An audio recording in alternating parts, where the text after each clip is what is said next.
first. Good evening, everybody. I'm C.J. Ward. And I'm Beth Farnsworth. We begin with new leads in a 3-year-old murder case. A new team of investigators is now looking into the case of Peter DeRazio. He was reported missing in Goleta. Just days later, his body was found dumped in Las Vegas. Tonight, for the first time, his widow tells me she knows exactly who killed him. It was building up, and I had no idea that he was afraid. Karen DeRazio becomes emotional thinking about her husband of 25 years. They were separated the last year of their marriage, but remained close.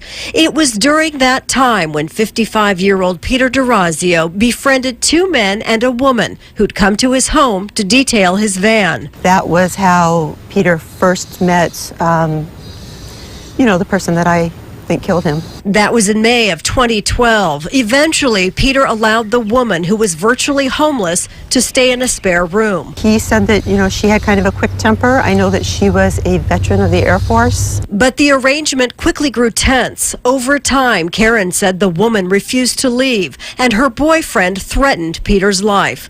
4 months later, Peter DeRazio was dead. He was transported all the way to North Las Vegas in a large storage bin where he was left in an undeveloped area. Sheriff's officials tell us they have proof that DeRazio is murdered somewhere in Santa Barbara County, but they won't say where. However, his widow tells us she believes he was killed inside his own home in this Winchester Canyon neighborhood.